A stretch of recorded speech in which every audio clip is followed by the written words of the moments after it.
and then we're going to stop talking. Picture, like, that's what they have picture there. But see, because you guys are here, I have an audience, so I have somebody to talk to instead of just like, because if you genuinely like it, I'll know that I'm doing okay. If you're sitting there going like, what is this? Okay, we're rolling camera now. Okay, cool. And you got to do the snap? Yep.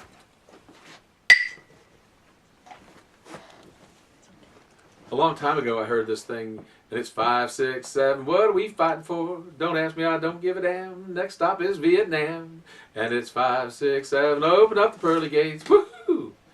Well, I just had to start with something that was from way back in my past. In high school, I was in the one-act play, and we won the state championship, and it was a lot of fun.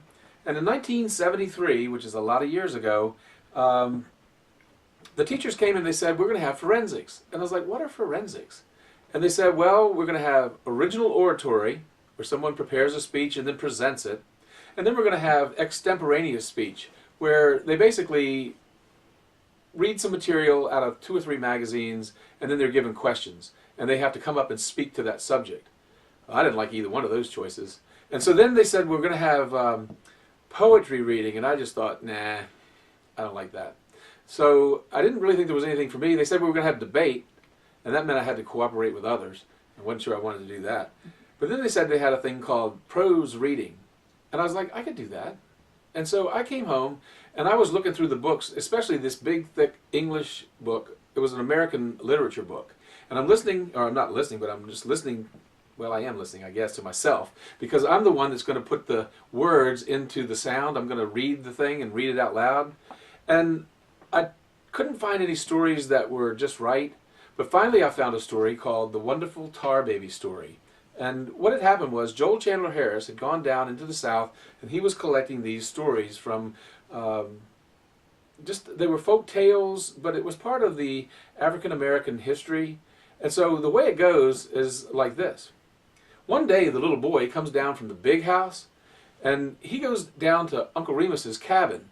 And Uncle Remus is an old retired African American, and he's sitting on the front porch of his front porch, and the little boy walks up to him and crawls into his lap and says, Uncle Remus, did the fox never catch the rabbit? And the little boy, he is looking right deep into Uncle Remus's face.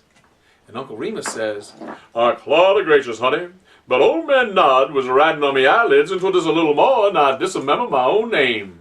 And on to that, why, here come your mammy howling at you. Now, what I tell you when I first begin?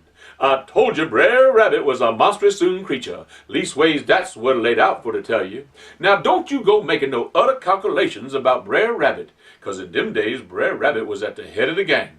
For you see, one day, Brer Fox done laid in some calamus root, and he ain't gonna take no excuse. So he went to work, and he mixed up some tar and some turpentine, and he fixed up a contraption what he called a tar baby. And he took this your tar baby, and he sot her in the middle of the big road. And then he lay off in the bushes for a while to see what the news gonna be. Now, I didn't have to wait long, done it, 'cause by and by, here come Brer Rabbit pacing down the road, clippity, clippity, libbity, libbity, just as sassy as a jaybird. And then, Brer Fox, he sort of chuckled in his stomach, he did, and lay low. Brer Rabbit spied the tar baby, and he squalled out, Morning! Nice well this morning! How does your symptoms seem as I got you? Well, the tar baby, she ain't saying nothing, she just sot there. And Brer Fox, he chuckled real good. Then Brer Rabbit squalled out, Why, you're stuck up, that's what you is. If you don't take off your hat and tell me how to, I'm gonna bust you wide open, says he. Now right there's where Brer Rabbit broke his molasses jug. He drawed back with his fist, he did, and blip, he took her side the head, and his fist stuck. The tar helped him, and he can't pull loose. Then Brer Rabbit squalled out, Turn me loose, fought your way with the other hand. He fought him away with the other hand, and the other fist stuck. Brer Fox laughed and laughed, but he lay low. And then Brer Rabbit squalled out, What, turn me loose, for I kick the nuts your stuffing out of you. And he kicked him with his feet, and his feet got stuck. Right then's when Brer Fox, he standard forth looking just as innocent as a one of your mammy's mockingbirds, and he up and say, says he, You look sort of stuck up this morning. And he laugh and roll on the ground till he couldn't laugh no more. And Brer Rabbit squalled out, Turn me loose, for a bunch of cranks on it. And he butted with his head, and his head got stuck. Right then, Brer Rabbit and Brer Tar Baby was stuck together. And Brer Fox pick 'em up. And he look at Brer Rabbit and squall out, "I'm gonna roast you this day show!" And so Brer Rabbit and the Tar Baby was in his hands, and he's looking for a pond for he want to drown him first. And Brer Rabbit squalled out, "Oh, do, Brer Fox, do! Tear my ears out, tear my eyes out, but do don't throw me in the briar patch!" And Cousin Brer Fox want to hurt Brer Rabbit so bad, he look around for some rope to hang him with. And Brer Rabbit squalled out, "Hang me just as high as you please, but do don't throw me in the briar patch!" And Cousin Brer Fox want to hurt him so bad, he just decided to toss him into the briar patch, and there was a considerable flutter when Brer Rabbit and Tar Baby hit the briar patch. And it wasn't long before Brer Fox looked up the road, and there sat Brer Rabbit on a chinkapin log, combing the pitch and the tar out in his hair. And Brer Rabbit squalled out, "Brer in the briar patch! Brer in the briar patch!" And with that, he skipped out just as lively as a cricket in the embers.